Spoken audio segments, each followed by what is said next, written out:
అదే తప్పు ఆగని అప్పు, అంచనాలకు రాబడులకు పొంతన కుదరని వైనం. బడ్జెట్లో రెవెన్యూ అంచనా 2,41,264 కోట్లు, 2.41 lakh crores అనుకో. మే నాటికి వచ్చింది 28,442 కోట్లు మాత్రమే. అంటే ఆల్మోస్ట్ ఇంచుమించు ఒక 9%, 9 to 8%. ఆదాయ మార్గాలు మూసుకుపోతుంటే అప్పుల వేట. బడ్జెట్లో 6,858 కోట్ల రెవెన్యూ మిగులుగా ప్రతిపాదన. మే నాటికి 5,000 కోట్ల భారీ లోటు. కాగ్ నివేదిక వెల్లడి. 5వ నంబర్ పేజీలు ఇంకా డీటెయిల్గా ఇచ్చిర్రు, ఇవ్వలేదని నేను అంటలేను. ఇది ఏం చేసిండ్రు, నేను చదివినా కాబట్టే వచ్చిన 5వ పేజీలో కూడా ఇచ్చిండ్రు కంప్లీట్గా. దీన్ని నేను ఏం చేసినానంటే ఫ్రెండ్స్, నేను ఒక టేబుల్ వేసుకొని వచ్చిన. మేము ప్రిపేర్ అయ్యి వస్తాం, అనవసరంగా చిత్రగుప్తుల గాసిప్ మాట్లాడాం మేము. రెవెన్యూ రిసిప్ట్స్ బడ్జెట్ ఎస్టిమేట్ 2026-27లా 2,41,263 crores అంచనా ఉండే. ఎప్పుడు బడ్జెట్ ఎస్టిమేట్స్ 26-27లా. మే 2026 పొజిషన్ ఏమున్నది అని అంటే 28,441 crores, 11.7% కరెక్ట్గా చెప్తే. అంటే మీరు ఏదైతే ప్రొజెక్షన్లు చేసిరు చూడు, ఆ ప్రొజెక్షన్ల కంటే కలెక్షన్లు ఎంత తక్కువనే అనేది ఒకసారి మీరు ఆలోచించరు. మీరు లక్షలలో ప్రొజెక్షన్ చేస్తే వచ్చింది ఎంత, వేలల్లో. నాన్ ట్యాక్స్ రెవెన్యూ తీసుకొని మాట్లాడితే ఎస్టిమేట్ ఎంత ఉండే 35,730 crores, వచ్చింది ఎంత 1,800 crores. Hardly 5% of the estimate. Major shortfall కాదా రేవంత్ రెడ్డి? ల్యాండ్ రెవెన్యూ అగర్ మనం తీసుకొని మాట్లాడితే 11.15 crore ఎస్టిమేట్ ఉండే. 11 కోట్లు ల్యాండ్ రెవెన్యూ మీద ఎక్స్పెక్టెడ్ ఉండే. ఎంత వచ్చింది 0.19 crores, 1.7%.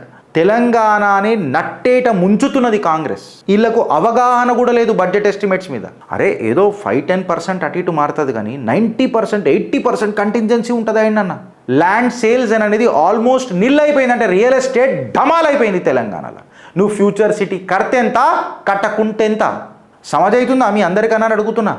ఇది ఆధారాలు, కాగిచ్చిన ఆధారాలు, గిరీష్ గారు మాట్లాడుతున్న ఆధారాలు కాదు. And when it comes to budgeted revenue surplus అని చెప్పిండ్రు. రెవెన్యూ సర్ప్లస్ ఎంత ఉందని అన్నారు, ధనిక రాష్ట్రం అని అన్నట్టు చెప్పిర్రు. ఎంత చెప్పిండ్రు, 6,857 కోట్లు అని చెప్పిండ్రు.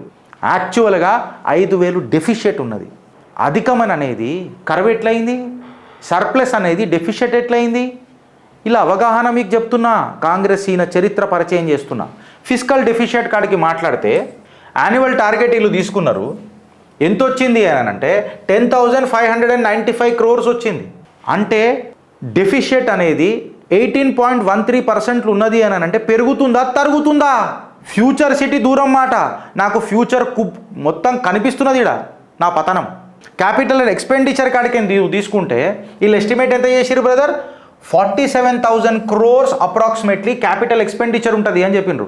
కాకపోతే వీళ్ళ మనకి వస్తాయి కదా పొజిషన్ ఏమున్నది మే 2026కి 3,900 crores. అంటే వాళ్ళు చెప్పిన దానికి 8.32%.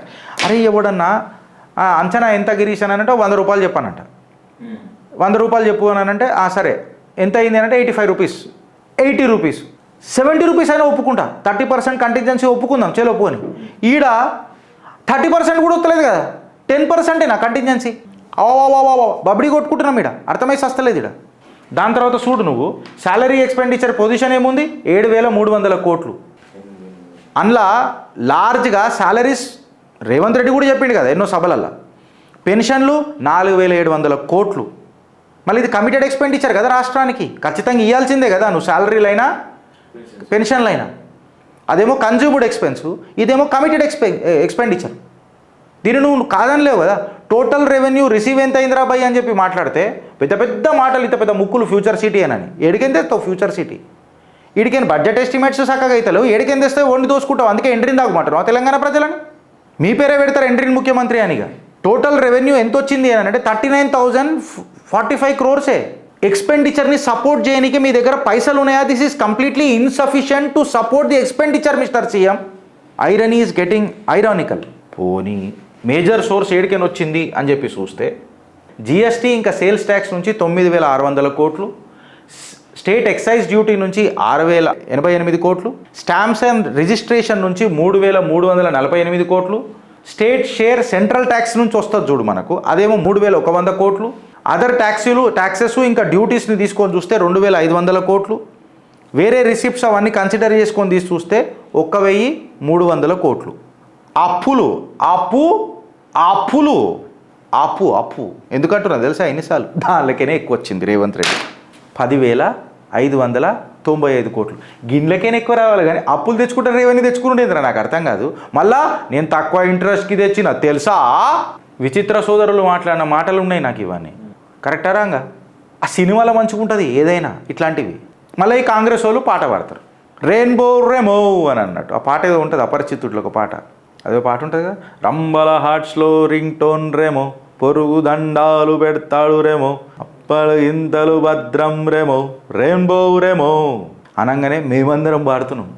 అప్పు గిరి ఇస్పే గిరి కిస్పే గిరి అని అనగానే గిరి గిరి గిరి గిరి అంటే ఈ గిరే చిత్రగుప్తులో చెప్తున్నాడు. ఇప్పుడు ఇది పరిస్థితి, తెలంగాణ పరిస్థితి. ఇది నేను చెప్తున్న మాట కాదు, కాగ్ రిపోర్ట్ కడిగేసింది మిమ్మల్ని ఏడికాడికి. ఈ పేపర్లో వెలుగులో కనబడ్డది, ఎలుగు కాగది ఫ్యూచర్ సిటీ ఎండ్రీన్ గదే కనబడ్డది. వాళ్ళు కూడా ఆయనకు మెల్లగా గెలుకుతున్నారు. బడ్జెట్ ఎస్టిమేట్స్ అనేది గ్రౌండ్ రియాలిటీకి మ్యాచ్ అయితే లేవు. గవర్నమెంట్ 2.41 lakh క్రోర్ ప్రొజెక్ట్ చేస్తే 11.7 పొజిషన్ ఉన్నది పర్సంటేజు. రెవెన్యూ సర్ప్లస్ అని మీరు మాట్లాడుతున్నారు, ఆడ యాక్చువల్లీ రెవెన్యూ డెఫిషియట్ 5,000 కోట్ల రెవెన్యూ డెఫిషియట్ ఉన్నది. అప్పులు రెవెన్యూ గ్యాప్లతో ఫిలప్ చేస్తున్నావు. రెవెన్యూ గ్యాపులు దేనితో ఫిలప్ చేస్తున్నావు? అప్పులు చేసి. ఇగో ఇంత పెద్ద కనిపిస్తుంది, ఆధారాలు పెట్టి మాట్లాడుతున్నాను నేను. ల్యాండ్ అమ్మితే పైసలు అని అంటున్నావు, కోట్లు చెవులు విడి చిబాట్లు పెడుతున్నాయి. ఇక్కడ శాలరీసు పెన్షన్లు ఇయ్యలేని పరిస్థితులలో నువ్వు క్యాపిటల్ ఎక్స్పెండిచర్ వీక్ ఉన్నది రేవంత్ అన్న. ఏం మాట్లాడతావు? తెలంగాణ ఫైనాన్షియల్ స్ట్రాంగ్ ఉన్నాయని అన్నారు. ఇది స్ట్రాంగా? అదో సినిమా చిన్నప్పుడు వస్తుండే, He-Man and the masters of the universe అనగానే ఇట్లా హీరో అవుతాడు. ఈ ఫ్యూచర్ సిటీ అంటేనే హీరో అయ్యేటట్టున్నారు ఈ కాంగ్రెస్ వాళ్ళు, లేకపోతే అయ్యేటట్టు లేరుగా. కాగు మొత్తం బట్టలు కూడా తీస్తుంది, గుడ్డలు కూడా తీసాను మమ్మల్ని అన్న నువ్వు ప్రజలని ఆ 49% వాళ్ళని పోని. నేనైతే 49%లో లాస్ట్కి పెడుతూ వచ్చినాను నువ్వు, కానీ గుడ్డలు కూడా తీస్తాను మమ్మల్ని అంటారు. కానీ నాకు అర్థమవుతుంది ఏంది తెలుసా? ఇది చూస్తుంటే కంప్లీట్గా కాగు కాంగ్రెస్ గుడ్డలు కూడా తీస్తుంది, కోట్లు కాంగ్రెస్కి చివాట్లు పెడుతున్నది. డెవలప్మెంటు మా ప్రగతి చూసి మా కళ్ళలో కాకులు పొడుస్తున్నాయట అందరికి 49% వాళ్ళకు. ఈడరా నాయన అని చెప్పి చూస్తే కాకులు కూడా అంటున్నాయి ఈ కాలాంతకులు ఎప్పుడు పోతారో అని, లేదా కాకులు అంటున్నాయి కాంగ్రెస్ వాళ్ళు ఎప్పుడు పోతారో అని. క్యాపిటల్ ఎక్స్పెండిచరు ఎంత ఉందన్నా? 8.32%. గవర్నమెంట్ దగ్గర ఏమైనా ఆల్టర్నేటివ్ స్ట్రీమ్స్ ఉన్నాయా పైసలు తెచ్చుకొని? కానీ అంటే ఉందిగా. అప్పు తెల్లారిందా అని చెప్పి మాట్లాడతారు. బికాస్ నాన్ ట్యాక్స్ రెవెన్యూస్ ఎంతవరకు అచీవ్ చేసిర్రు వీళ్ళు? 5%. ఇప్పటిదాకా పెట్టినా కదా డేటా. బడ్జెట్ అనేది కాంగ్రెస్ వాళ్ళు మాట్లాడతారు గ్రోత్ ఓరియంటెడ్, అభివృద్ధి పదంలో నడిపిస్తున్నాము అని అంటారు. మోస్ట్ ఆఫ్ ది ఇన్కమ్ శాలరీలకు పెన్షన్లకు పోతుందని ఎవరు మాట్లాడారు? రేవంత్ రెడ్డి మాట్లాడారు. గ్రోత్ ఓరియంటెడ్ ఏడగనబడ్డది? రేవంత్ రెడ్డి మనము విమర్శించాల్సిన అవసరమే లేదు. రేవంత్ రెడ్డే మాట్లాడుకుంటాడు, రేవంత్ రెడ్డే విమర్శించుకుంటాడు. ఆయననే పాస్టు, ఆయననే ఫ్యూచరు, మధ్యలో మనం సాక్షురం కావాలి అంతే. దిస్ ఈజ్ ప్రజా పాలన. కాగ్ నంబర్లు మొత్తం బయట పెట్టిందా లేదా ఫ్రెండ్స్? వీళ్ళ వాగ్దానాలు ఎట్లున్నాయి? పేపర్ల మీద సర్ప్లస్ అని చెప్తున్నారు, కాగేమని చెప్పింది అప్పుల కుప్ప డెఫిషియట్ అని చెప్తున్నది గ్రౌండ్లో. ఆకాశంలోనేమో సర్ప్లసు, గ్రౌండ్లోనేమో డెఫిషియట్. ఇప్పుడు రెవెన్యూ అనేది ష్రింక్ అవుతున్నది కదా, అప్పులు అనేటివి పెరుగుతున్నాయి కదా. బడ్జెట్ అనేది బ్రోచూర్లోనే ఉన్నది, బ్యాలెన్స్ షీట్లలో ఏడున్నది. బడ్జెట్ ఏడికి పరిమితమైంది బ్రదర్? బ్రోచూర్కే పరిమితమైంది తెలంగాణలో. బ్యాలెన్స్ షీట్కి ఉన్నదా అని నన్ను అడిగితే మావాడు పంచేయమంటాడు కదా. అప్పులు ఆగలేదు, ఆదాయం పెరగలేదు, బడ్జెట్లో మిగులు చూపించలేదు, కాగు ముందు నిజాలు దాగలేదు. Same mistake, endless diversion story. అప్పు తెల్లారిందా? విమర్శ ఆర్ క్రిటిక్స్ ఏదైతే ఉంటుంది కదా, అది డేటా ఓరియంటెడ్ ఉంటే దేశము బాగుపడుతుంది, నాయకులు ఎదుగుతారు. సడన్గా ఇప్పుడు నిన్న సాయంత్రం ఇంటికాడికి వచ్చిన బీభత్సమైన వర్షం మొదలైపోయింది. అప్పటిదాకా వర్షం కూడా పడదని అనుకున్నాం, బీభత్సమైన వర్షం పడ్డందుకు ఖచ్చితంగా నిరాశ ఎవడబడతాడు? ఐస్ క్రీమ్ షాప్ ఎవడబడతాడు? వర్షం పడుతుంది, ఐస్ క్రీమ్ వద్దు, చల్లగా అయిపోతుంది వాతావరణం వద్దు అని. బట్ ఆనందం ఎవడబడతాడు? ఛత్రీలు అమ్ముకునేటోడు ఆనందపడతాడు, లేదా మిర్చి బజ్జీలు వేసుకునేటోడు కూడా ఆనందపడతాడు. చల్లగా వర్షం పడుతుంటే మా అమ్మ చాట్ తింటే మిర్చి బజ్జీ తింటే మంచిగుంటుంది అని. అయితే ఇప్పుడు నేను బాధపడుతున్న ఐస్ క్రీమ్ దిక్కు ఉండాలా, లేకపోతే సంతోషపడుతున్న మిర్చి బజ్జో లేకపోతే ఛత్రమిటోడి దగ్గర ఉండాలా? అంటే మేము పొగిడితేనేమో వీళ్ళనే పొగడాలా, గిట్లనే పొగడాలా?